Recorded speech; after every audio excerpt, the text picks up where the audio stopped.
Hey, that's great. That was great, man. That's what I was hoping for, because I don't get that opportunity to share those things when I'm doing just the other financial focused Yeah. interviews. But there's so much more to me. There's so much more to what I'm doing. So thank you.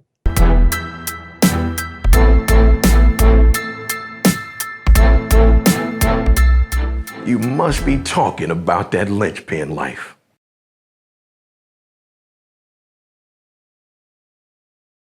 Well, I'm excited about today because we continue to have our series with the CEOs of particular companies that everyone seems to be talking about and excited about. This is one of those companies that a lot of people are excited about.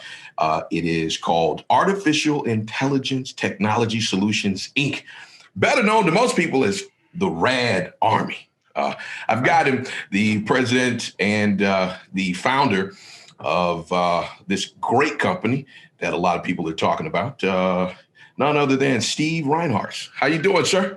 I'm doing good, Antonio. I'm really happy to be on your show. I love the messaging that you give, and I'm excited for our conversation. Oh, man, I'm so excited about this. I've been sitting like for about a week or so since I decided that we're going to be interviewing you. I had a few questions for you. This is going to be a question that I think a lot of people are getting into investing now. And they're trying to find a company. Like, what's that next company where I could put some money in and I could believe in that company and look down the road about 7, 8 years from now and be like, man, I'm so glad I found that company. You seem to be one of those companies that keeps coming up on the radar in terms of that conversation. You've been compared to the likes of the Elon Musk of robotics. Artificial intelligence. I mean, that's a huge comparison. Yeah, it is. So, I mean, how do you feel about that being, a company that seems to be something everyone's talking about? And particularly, I want you to talk to new people that have never invested in their life, starting to invest, wanting to put money in a company and become part ownership of that company. Why would they say, let's do AITX? Antonio, that is an opening barrage of questions, which we will break down and go through them one by one. So let's start with the first one, which is new investors getting into the market and what that really means. And then I'll talk about the comparisons that are being made and why this, for me, is a long-term play. And all three of those things, I think, fit together in the response. Okay, great. So the first one is like, with Wall Street bets and the GameStop phenomenon and Main Street starting to feel the power that they truly have, which I support entirely, a few interesting things are happening. Number one, you have these GameStop phenomenons where people just pile on and pile on and pile on and pile on, right? Mm-hmm. And I don't love that. It's not that I don't love challenging the hedge funds. Okay, of course I do. Trust me, I do. It's that it leaves people holding the bag at the top of the pyramid when you get to the top and you come back down again. Okay. So to new investors, I really, my message would be is do real due diligence, learn what you're doing, look at fundamentals, watch and listen to videos from folks such as yourself. I find that sometimes people will get into a stock on a single tweet from somebody that they don't even know, okay. But that'll be enough for them to buy. Whereas, we might drive 15 cars before we put our money into a car, or we might date 10 partners before we make a selection, right? Yeah, when we go to invest, it's like, oh man, this guy says this. I don't know this guy, but this sounds kind of fun. Let's do it. It's like crazy. Do some due diligence, slow down, know what you buy, have a strategy. Hey, am I flipping? Am I in? Am I out? Do I want to play a long term with a company like AITX, or I want to play the swing? Have that strategy. I find a lot of folks have an expectation that immediately they're going to go 10 times, 100 times value over a day or a night. And they all talk to me because I am so accessible, and I pride myself on my accessibility. Let me ask you this, because you mentioned this and everybody seems to do this, but for someone that doesn't know, like, what is due diligence? Like, What would I do? Like, what's due diligence? How do I know what due diligence actually means? How do I know I'm being effective at this? Because everyone says this. This is like the common word. Do your DD. Well, okay. DD, So how would I do DD on AITX, for example? What would that look like? It's a great question. So what I have as my pinned tweet on my Twitter is I have like 4 steps to start your DD on AITX. Okay. You know, I've got the links to the website, and on the website, there's a lot of information about what we're doing and who we're doing it with and why we're doing it. I have a link to something that I wrote called the Autonomous Remote Services Manifesto.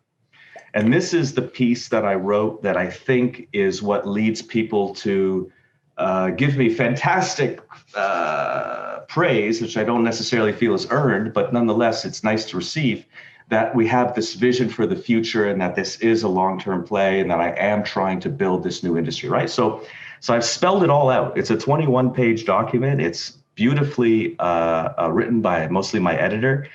And it's an easy read. So I encourage people to do that, because that way people will know, hey, this is what Steve's building. And guess what? He wrote this a year ago. I developed it 3-4 years ago. I published it a year ago. And now if I look back, I can see, hey, he did this. He did this. He did this. He did this. So part of due diligence is matching up promises and claims with results and delivery. That's number one with due diligence, right? Is the CEO just out there making wild claims, or is he delivering? Are you seeing progress? That's the number one thing. The number 2 thing is what kind of company are they? And by that, I mean, a lot of OTC companies are pinks, the vast majority of OTC. So just to share a little bit, there's 3 levels of OTC companies. There's the QX, which is like NASDAQ. There's the QB, and there's the pinks. In the pinks, where we reside, right now at least, you have a variety of reporting standards. And this is very, very, very important. On the one end of the scale, you have full SEC reporting companies like AITX and maybe 500 or 600 more companies. Don't quote me on that number. That's just what I think. And then you have another 9,500 companies, roughly. Let's just say there's 10,000 companies. That's a lot of companies when I'm trying to choose something to invest in. I'm confused already. That's what I'm saying. I'm saying, so the first thing is check and see on OTC markets, what kind of reporting company are they? And the reason is this: if you're full SEC reporting like we are, that means you're getting quarterly audits done and you're getting a giant annual big audit where everything is disclosed. And literally guys like me that are full SEC reporting, it's like, there's like an army of auditors and attorneys behind me watching everything I say and everything I do. And it's that NASDAQ NYSE category of reporting, more or less. Okay. Now, the other 9,500 might have some very exciting tickers, might have a lot of Twitter and stock twits and Reddit chatter, go, right? Find out, are they alternate reporting? Because if they're alternate reporting, it opens the company up for malicious reporting or misleading reporting. Because basically it could be like me and a CFO or an accountant. Hey, let's do this. We're going to run this thing up, blah, blah, blah, blah, blah. Sign here. There's no oversight. Oh, wow. I'm not saying that they're bad companies. Don't get me wrong. Lots of good reasons to be alternate reporting. But also we have a history in the OTC pinks of alt reporting companies being pump and dumps or being scams. This is well documented. This is why the pinks have a bad reputation. This is why everybody wants me to get out of the pinks, because they're like, Steve, you're a NASDAQ company. Why are you hanging out the pinks? There's a few reasons why I'm doing it. But anyway, so start with due diligence. Know what you're buying. Know the reporting. Read the reports. It's all there. I encourage people to check my Twitter. Man, I appreciate you for answering that question, because I definitely, the OTCs, a lot of people are, you hear about the success of it, but you also hear the bad news, and the SEC has been shutting down some of the companies for not reporting. And that's a big risk, because imagine having thousands and thousands of dollars stored in something, hoping it's going to be working out for you, and they suspend all trading with that company. That's not where you want to be. Devastating. And it's entirely avoidable if you follow, just start with those simple steps of due diligence. Don't look at Twitter tweets from anonymous persons telling you to buy a stock. It blows my mind. And similarly, don't look at anonymous Twitter tweets from people telling you to sell a stock. Like if a stranger came up to you and said, hey, you should buy this gold ring, it's fantastic, you'd be like, dude, Get out of here, right? But that's what happens on Yeah. Twitter every day. And people are like, oh, okay, I'll buy it. So, look at the quality of information that you're getting from and act on it and be responsible and have patience. Don't be greedy. That's awesome. Now, your company, speaking of it, it's loved by the media, man. It's like every time I look up, media is talking to you. Now, I used to live in Fort Worth, Arlington, and you have product there in Fort Worth at the train stations. How does that happen, man? I mean, when a city gets behind you like that, it's saying a lot about your leadership ability. Well, I appreciate that very much. I'm proud of the Fort Worth Trinity deployment, and I'll tell you why. We are bringing services to 2 underserved areas in the community. We're bringing important information and security services to 2 areas. One of them is an area where a lot of unsheltered people are, and the other is just a lower income area in the city as well. Yeah. And one of the things that I'm working on with another city, with a larger city, is continuing to use AITX technology to bring services to these communities where they might not have internet, or they might not have access to cell phones, or they might not have those things that many of us consider basic necessities. So I think that that's a pretty powerful, like that for me is the proudest part of that job, of that project.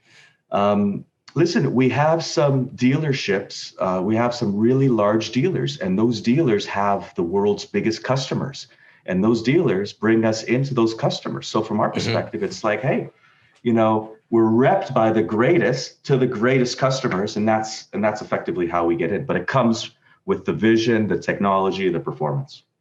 Now, since you talk about underprivileged, I do want to get into that. Let's get into that. Let's talk about people of color, because sure. You're involved in a business that's I think is the future period anyway. Artificial intelligence, robots. I mean, what more can you speak about, right? So when it comes to that, how involved are you in terms of this new culture of making sure equality's there, that you're working with the right kind of people and not leaving folks out in this wealth building as you see it? Yeah, well, I mean, the first thing is I talk about change. So I want to message change to all the communities, regardless of social or financial strata. And what I mean by that is that everybody should be aware that they could probably have their job replaced in the next 15 or 20 years. Wow. Everybody should be building their skills and awareness of what's happening in technology today, okay? As difficult as change is, and as much as people hate it, I don't want to do it, I'm never going to change, as much as you bury your head in the sand on it, one of the messages that I give is get your head out of the sand, build your skills, open your eyes. Life isn't easy, and life, owes you nothing. You got to make it yourself. And there's going to be folks left out. So the first thing that I want to say to all communities is understand this. Get focused on technology, build your skills, don't be complacent. Pace of change is increasing. So when I think about the underprivileged communities, I think about potentially them being left behind, as they typically are as change happens. And that's one of the reasons why I wanted to share this message on your show specifically, because I've watched your previous videos and I know the messaging that you give, and I want to reinforce that from my perspective. So that's number one. Man, I really appreciate that, man, for you even wanting to discuss that. Now, you mentioned before we even got this interview started, you were clear on that. And I want people to know that. You were very clear. I want to talk about inequality. I want to talk about justice. I want to discuss these things. And a lot of times, this is what I like about what we do here is we get a chance to talk to you on a different level. And it's not just about the stock, but about, the vision of what you're really trying to accomplish overall for everyone. And I appreciate that. Thank you so much for that, because this is more like, we're changing the world. And it's not just me. There's hundreds of other change agents doing a lot of similar type stuff. It's a whole movement of this change. That's why I want to connect with Main Street. That's why, we're on the show. That's why I'm bringing my message of change and challenging people, hopefully somewhat provocatively, to say, hey, look at your job. What job do you have? Because I could probably figure out some tech to replace it, right? Now, it's super scary, right? And provocative. Yeah, and people, it's very scary. And the people behind me are like, Steve, why are you doing this? Like, why do? Well, I'm doing it because I have to, because I feel I have a moral obligation. particularly again, in all the communities that are going to be affected. We've got minimum wage hikes hopefully coming. I'm a big fan of providing living wages nationwide. Of course, I live in an area where we have living wages coming on board, California. Yeah. What part of California? I'm in Southern California. Southern California. Okay. Yeah, I'm in South Orange County. I am in not a particularly diverse part of the country. And coming from Canada, I'm Canadian originally. Yeah. So I've been down here 25, 26 years. It's a little bit different. And that's one of the reasons why I want to participate in activism of spreading equality and justice, because we've got so much potential. There's so much amazing subcultures in America that I think should be promoted, adopted, accepted, enjoyed by all, as opposed to just thinking that there's one way. There's a city that I'm going to tell you probably need to visit, and you need to go on a tour. You need to just go and interview at as many, places as you can. Please go to Atlanta and share your message. I'm telling you, it's a great spot. It's if you're trying to be diverse, it's needed. That's that hub. Yep. I'm sure you heard of Tyler Perry, right? Oh, sure. Tyler Perry's movies. So movies are, he's put out some movies. Yeah. And what about Isaac Hayes Jr.? What about Isaac Hayes? Musician and South Park guy. Is he the South Park guy? Yeah. Isaac Hayes Jr., he lives in Atlanta. He's the son of Isaac Hayes, but I think he's Isaac Hayes III. Okay. And he's a business guy that I think you probably want to talk to. I would simply say if you go on tour to do that, because you're so ahead of the thing. I just think people need to meet you. And a lot of times, thank you. People, what I've come to learn, and the reason why I do what I do is because, this stuff is often happening in plain sight. And we look up and we go like, when did that happen? And I'm surprised. Like, why are you surprised? Right? AITX has been working on this for a while. So now you walk into your job and there's this robot riding around and you're like, where'd that come from? And you literally ignored what was going on. And that's what I'm learning, that we've got to be conscious. And sometimes we're not, it's like we ignore it. You're saying the message there. We're exactly in line where I say, pick your head up, look around, challenge yourself, and don't let change happen to you. Be ahead of the curve. I will share with you that I'm in Atlanta frequently, or at least pre-COVID I was. We have the most rad deployments in Atlanta. So we've got some of our strongest dealers and personnel and clients out of Atlanta. So I've eaten all kinds of different places in Atlanta. I couldn't tell you the names because folks will take me around to different places, but I've walked that Atlanta airport from Terminal A to Terminal 7 or Terminal E, many, many times. Man, that is awesome. So I want to ask, I know you got a tight schedule, so I don't want to hold you up, but what I want to ask you is this: in terms of the future of your company and areas that you're trying to go into that you haven't necessarily discussed, and I don't know how much information you can share. Tell me about that. What's some of the things that you're really working on that it might be a little bit like, for most people, he's dreaming too big, but I like to hear big dreams, man. I like to hear big dreams, man. I'm dreaming too big. That is something that entrepreneurs hear all the time, right? And how you fight through that is the difference between being an entrepreneur and a wannapreneur, right? Because how many times have you sat around with your buddies having a drink or just hanging out? I'm going to do this. I'm going to do that. We're going to do this. It's going to be the greatest thing ever, right? Like everybody's had those conversations. That chasm from being a wannapreneur to being an entrepreneur is like enormous. Yeah. And it's not for everybody. It's this life is not for everybody, right? It looks glamorous. I promise you, it is not so glamorous. But the point of what I'm saying is, first thing is, when you have big dreams and when you have a vision, the first thing that you have to do is have a rock solid commitment to it. Mm-hmm. And I've demonstrated that commitment to this day by not taking any pay, by driving my own personal financial situation outrageously into the gutter, There's been nobody that has been more affected by their commitment to RAD. So, having that credibility of being committed and showing it in every way is a nice thing that resonates with investors who see me working and see me contributing personally. So that's number one. The next thing about big dreams is that on the one hand, when I say be committed to the dream without any ability for anybody to penetrate and be negative with it, like you get negativity, you got to brush it off. The same time, as I say that, with at the left side of my mouth, I'll say on the right side of my mouth, be ready to pivot. Be ready to pivot. I had to do that. It almost cost me the company. It cost investors a lot of money. It was a very difficult time. This is 2-3 years ago. So I had the vision. I was heading in a certain direction. Didn't work. To get to that vision, I had to pick another direction, which I did, which has been very successful, which is the path that we're on, which I'm so grateful for. That's so awesome, man. Yeah. But the vision itself is revolutionizing the security industry to start with, not just manned guarding, but also the electronic pieces. And by that, what I mean is that we're doing massive improvements in both of those industries, but we're creating a third industry. We're bringing services and security. So not just security, but services into areas where you couldn't ever do it before, just like I'm talking about with Trinity and some of the other cities.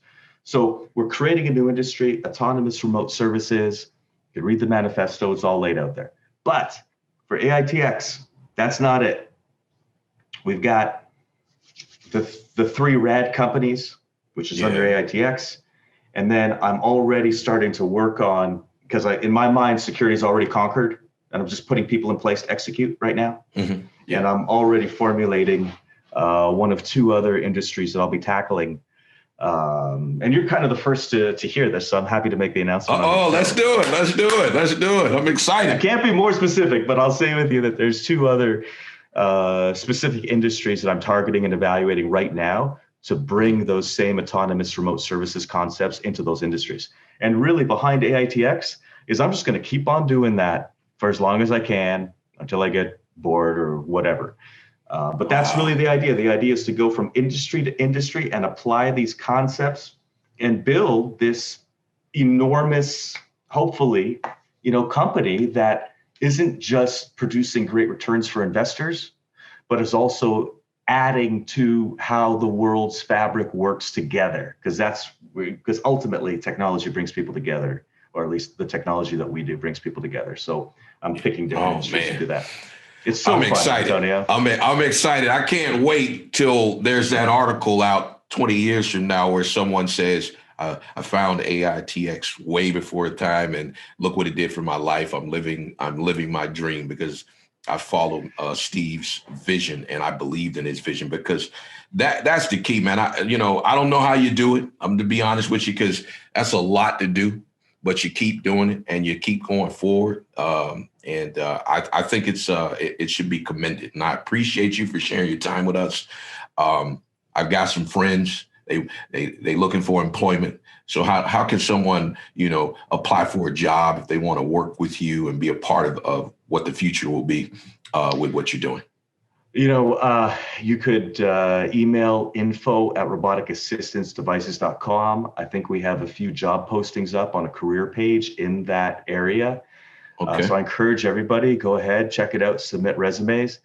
I'll share with you that RAD and AITX is a very intense place to work.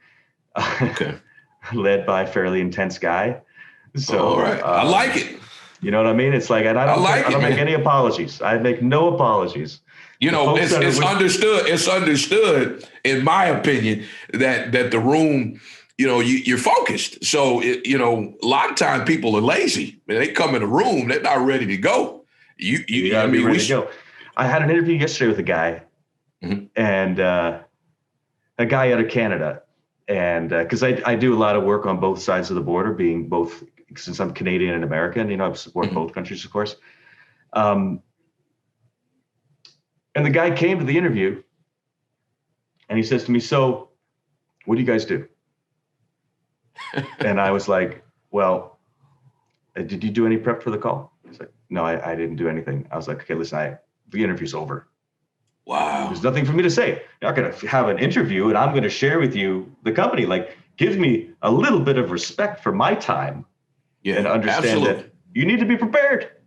This is Yeah. basic stuff in my world. So that's just a glimpse of basic intensity, and the fact that I'm pretty unforgiving from a leadership standpoint. And again, I make no apologies because I've built an incredible team that are incredibly high performers. We continue to add and hire and add and hire and add and hire and add and hire. So have your friends submit resumes, Okay. but at the same time, I just want to set expectations low because I'm incredibly discriminating on terms of who we hire.